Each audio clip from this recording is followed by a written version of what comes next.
Hi everyone, my name is Ritu and I will be one of your hosts this evening. And I want to start off by saying, can everyone give themselves a big round of applause for being here?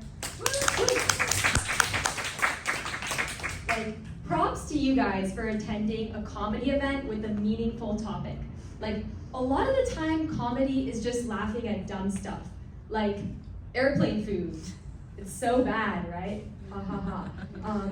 And that's great, right? But today at tonight's open mic, we're going to be entertaining and educating you all. And also having amazing snacks and chai, which is located right there for your enjoyment throughout the event. A lot of you have already started enjoying, keep enjoying.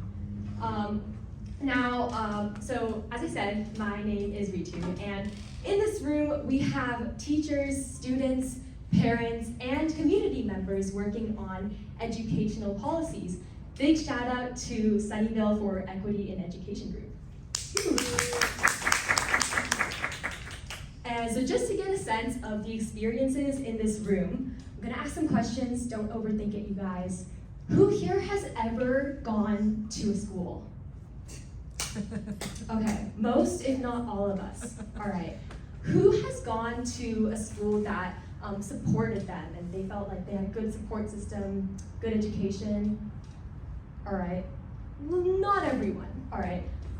Who here remembers there being one kid who would raise their hand for every single question the teacher would ask? Okay, I see a few people who have not raised their hands. That means it was probably you. Okay, just something to consider. So, as you can tell, we have a lot of different people, experiences here, and this is a very complex topic with a lot of nuances, and I feel like it's really important for us to have a discussion to bring together different points of view around educational equity. As you can see, many of us have been fortunate to be in a school that supported us, but not everyone has. So it's important for us to discuss educational equity, why it matters, and what you could do to potentially help. Now, at this point, I would like to introduce someone who first came to one of my open mics over the summer and quickly got involved with our team. She's my favorite comedian.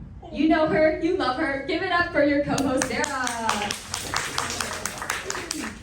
First of all, I am honored by that statement coming from the greatest herself. Thank you. But yes, hi everyone, I'm Sarah. I'm a current junior. I go to a school really close by in the San Jose area. And just a quick overview of the event. Ritu has already explained that we will be talking about educational equity, but we're gonna have we have a lineup of 3 speakers, and then if you get inspired, we're gonna have a couple more speakers, and we already see that we have some people inspired. Give it up for them. So yeah, if you end up getting inspired, feel free to throw your name on the board or tell me or Ritu and we'll put it on for you. And then we'll get to hear some great perspectives on such an interesting topic today. So let's get hyped for this evening, guys. Yeah. Thank you, Sarah. And we'll be hearing more from her later. And yeah, you don't have to be a comedian or a policymaker to put your name up there. We're excited to hear all your stories. So quick housekeeping before we get started. If you couldn't tell, we are right next to a library. So the library closes at 6 o'clock, so please make sure to use the bathrooms inside the library before 6. Otherwise, we have to lock and alarm the building, and that is just too high tech for us comedians. Also, I believe some of the bathrooms do not have soap, so we have hand sanitizer in the back if that is a concern, which it should be for you guys. Okay, so is everyone ready to get started? Yeah, awesome. So I'm going to talk about something that affects a lot of students, but that doesn't get addressed a lot. Does anyone here know about code switching? Okay. Do you want to explain? Code switching is where you speak in one manner or one way with, say, your close friends and your family, and you speak in a different way when you're talking out in public. And typically, when you talk out in public, you code switch to the more dominant, typically white way of speaking, and you're more casual in yourself when you're speaking with your friends. Is that right? Thank you. No, that's a very important aspect of, that's one type of code switching, which like you mentioned is like the socio, like when you're around other people, how you change how to behave. And there's another type of code switching too, which is linguistic code switching. So if anyone here has ever switched between languages in the same sentence or conversations, okay, I see a lot of people like nodding their heads, so it's very natural for bilingual people to do that. A lot of times we don't even notice it, it's just kind of like how we communicate. So growing up, my parents would always be switching between Hindi and English, especially when we went on vacations and they wanted someone else to take our picture. They'd be like, "Kisi ko pakdo," which means like go grab someone to like take a picture. Like people are resonating with this. Okay. And so I always saw code switching as something that was like a good thing. It's like even really funny at times. And a few years ago, I took a class on Spanglish. Which is like this hybrid language. It's like Spanish plus English equals Spanglish. Wow, mind blown. I don't know why they didn't call it Espangles, because I feel like that sounds way cooler, right? And in this class, I learned that there's actually a lot of stigma around code switching, which that surprised me too. Like, a lot of people think that if you switch between multiple languages, you're just not fluent in either language, which just isn't true. So you're probably thinking, okay, how does this relate to students? So I came across a study that was done by the University of Arizona, and they found that speech therapists diagnosed bilingual Latino students with a language disorder 4 times as often as their white monolingual peers. And part of this is that speech therapists are using models made for monolingual students, and they're applying that to evaluate bilingual students, which you can imagine does not work out. It's like if Gordon Ramsay, we asked him to judge on the Great British Bake Off. Okay, like he cannot be applying his cutthroat American cooking TV standards to those sweet collaborative British bakers. Is anyone watching the latest season? Yeah, okay, we have some fans. Okay, awesome. So why is this important? Students who are misdiagnosed with a language disorder, they get pulled out of class to attend speech therapy sessions that they don't need, and they're missing the classes that they do need. And then later, it's harder for them to access advanced courses in high school. So I think this is a big part of understanding the educational disparities that we're seeing today with Latino students. And if you're connecting the dots in your head, you might be thinking, okay, what happens if a bilingual student code switches in front of a speech therapist, right? So a speech therapist might take that, like they might not be fully informed about code switching, and they might take that as a sign that the student has difficulty communicating. So as you can imagine, this is problematic. And I worked on a solution that could give more context to speech therapists so that they understand, like, oh, if a bilingual student's code switching, it's because they're trying to like tell a joke, or sometimes you know how there's a word that only exists in one language, so you have to switch to use that word. And I think that the more that people learn about this, the more that we can stand up for students that are affected by this issue, and also put pressure on schools to give more support to bilingual students in speech therapy. De acuerdo? De acuerdo. Okay. Now, trigger warning for math nerds.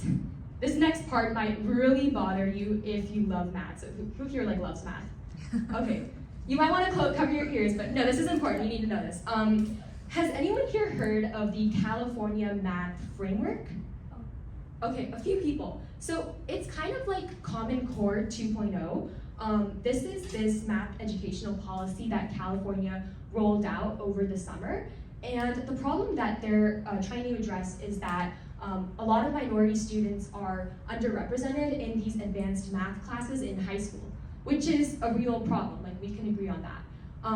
And the solution that the policy used is they want to replace Algebra 2 classes in high school with these friendlier sounding data science classes. So you're probably thinking, data science, that's great, that's the future, right? But actually these classes they're more like data literacy classes. They're less math rigorous, and they're not actually going to be preparing students as well for the math that they need to be doing in college. So more students will actually be falling behind, except for students whose parents can afford to pay for tutoring outside of school so they can be ready for college level math. And why is this policy so concerning? There's this math professor at Stanford, Professor Conrad. He read all 1,000 pages. Yes, 1,000 pages. That's like more than the Harry Potter series, I don't even know, of the policy. And he went and he cross-checked every single paper that this policy cites. And what he found is that this policy is basically misrepresenting all of the studies that it cited. So the study found X, Y, Z, and then the paper would turn it around and twist it, and it's basically lying and trying to find scientific connections to promote the author's vision of what quote unquote equity is. For example, this why this could be problematic is in the initial version of the paper, the policy wanted to eliminate algebra from middle schools. How many people here took algebra in middle school? Okay, I think most of us. It's a very standard, that's just the math level you should probably be at. But the idea is that not all students are at that level, so they wanted to remove that level. But this was actually tried out in the San Francisco Unified School District a decade ago, and they found that not teaching algebra in middle school actually set students behind, and the minority students were less prepared in high school, which we could probably expect. But there is hope because thanks to all of the comments from teachers and professors like Professor Conrad, they revised the policy and it no longer has that clause. So, I kind of want you guys to take away that there's it's not just that these problems are happening, but there are things that we can potentially do. And for me, thinking about this issue of policies that sound like they're promoting equity, but really don't, it's kind of like Coke Zero. Does anyone here like Coke Zero? No one wants to admit that they like Coke Zero. Come on, guys, I know someone here drinks Coke Zero. Okay, so you know how, their thing is that they have zero sugar, right? That's what makes it the Coke Zero. But just because they have zero sugar doesn't mean that it's actually good for you, right? And also, the artificial sweeteners that they use in Coke Zero might be worse than the regular Coke. So just a metaphor to wrap your head around. Thank you. Okay.